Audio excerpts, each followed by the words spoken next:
Hello dear friends, welcome to my channel Travel with Siri.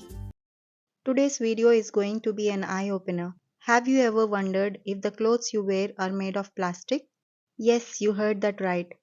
Many of the clothes that you wear every day contain plastics that you may not even be aware of.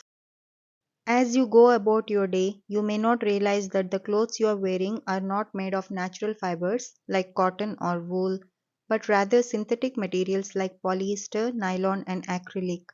These materials are derived from plastics, which are made from fossil fuels like oil and gas. While these synthetic fabrics may be cheaper to produce and purchase, they come at a cost to both the environment and your health.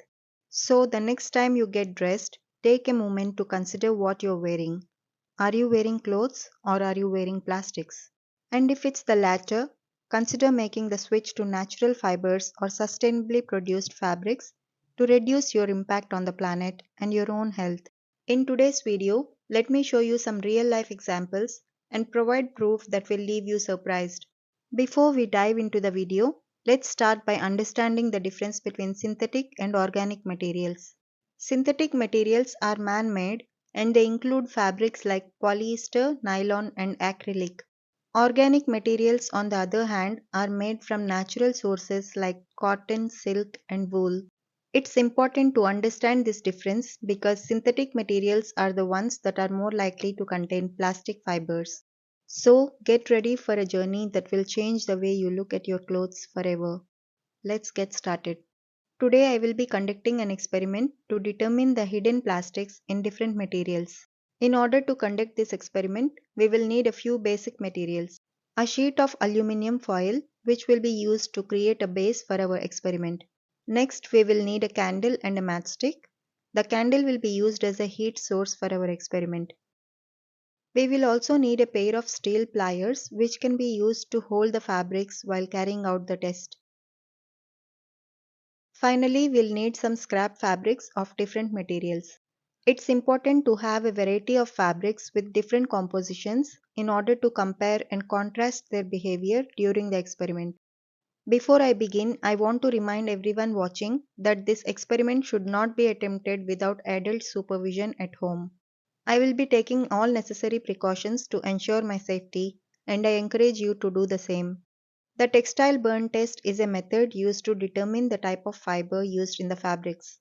The test involves burning a small sample of the fabric and observing the behavior of the flame, smoke, and ash. The test is relatively simple and can be carried out at home, but it is important to take necessary precautions and avoid doing it near flammable materials. Natural fibers such as cotton, linen, and silk burn with a steady flame and leave a soft ash, while synthetic fibers such as polyester, nylon, and acrylic melt and form hard beads or balls and may produce black smoke or an acrid smell. The textile burn test can be useful in identifying the type of fabric used in a garment, especially if the label is missing or unclear. It is also a way to determine if the fabric contains hidden plastics, which is becoming increasingly common in textiles. However, it is important to note that the burn test only provides a rough idea of the fiber content and should not be used as the sole method of identification. Professional testing by a textile laboratory is the most accurate way to determine the composition of a fabric. In conclusion, the textile burn test is a simple method to identify the type of fiber used in fabrics and can be helpful in detecting hidden plastics. Now that we have conducted our experiment, we can see how each of the different fabrics we tested reacted to the heat. Each fabric ended with different types of residues. Some fabrics produced a clean ash-like residue, while others left behind melted or charred material. The type of residue left behind can provide insight into the composition of the fabric and how it reacted to the heat.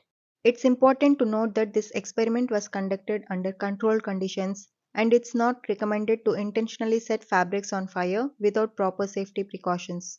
Fire can be extremely dangerous and should always be treated with caution. This video is to raise awareness about the overconsumption of clothes and its harmful impact on the environment.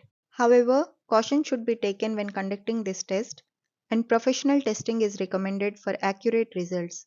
As consumers, we often don't realize the negative effects of our shopping habits, especially when it comes to fashion. The fashion industry is one of the biggest contributors to pollution, and our constant desire for new clothes is only exacerbating the problem. It's not just about the production process, but also the disposal of these clothes that is causing pollution. When we throw away clothes, they end up in landfills, and as they decompose, they release harmful chemicals into the environment. That's why it is important to understand the materials we purchase and be mindful of our choices. By being more conscious on our fashion consumption, we can help reduce the negative impact on the environment. It's all about making a change in our shopping habits and choosing quality over quantity. It's time we start thinking about the impact of our fashion choices and make changes for the betterment of our planet. In today's world, overconsumerism and cheap clothes production have become major issues that have serious consequences for both people and the planet. Fast fashion has become a dominant trend, with many consumers purchasing large amounts of clothing at low prices. However, this trend comes at a cost. The cheap production of these clothes often involves low wages and poor working conditions for garment workers, who are predominantly women and children in developing countries. In addition, fast fashion has a massive impact on the environment. The production of clothing requires vast amounts of resources, including water, energy, and raw materials. The overconsumption and disposal of clothes creates huge amounts of waste, much of which ends up in landfills and contributes to environmental pollution. Furthermore, the cheap materials used in the production of fast fashion often contain harmful chemicals and synthetic materials, which can have negative impacts on both human health and the environment. This means supporting brands that prioritize fair labor practices, use eco friendly materials, and promote long lasting and timeless clothing instead of disposable and trend driven pieces. It's time to rethink our approach to clothing and move towards a more sustainable and ethical fashion. By making conscious choices as consumers, we can help to reduce the negative impact of fast fashion on people and our planet. In conclusion, it's clear that the fashion industry has a significant impact on both planet and the people. From the production of raw materials to the manufacturing of clothing and the disposal of garments, every step of the process has an impact on the environment and society. It's up to all of us to make a difference. By educating ourselves, making informed choices, and taking action, we can help to create a more sustainable future for the fashion industry and the world as a whole. Have you noticed that the burn test on textiles reveals something startling? Even with just a small amount of fabric, we can see the massive amounts of residue left behind. Now imagine the global textile waste we all generate. Every day, millions of tons of textiles are discarded, and the pollution they cause is staggering. From production to disposal, the textile industry is responsible for a significant amount of pollution globally. The chemicals used in manufacturing, the energy required to produce, transport, and store the garments, and the waste generated by the disposal of clothes all contribute to the problem. As we continue to consume and discard textiles at an alarming rate, it's important to consider the impact on the environment. By making more sustainable choices and reducing textile waste, we can all play a part in creating a cleaner, healthier planet for generations to come.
I hope you found this video informative. If you did, please don't forget to hit the like button, subscribe to my channel, and share it with your friends and family. I'll see you all in my next video. Until then, stay curious and keep learning.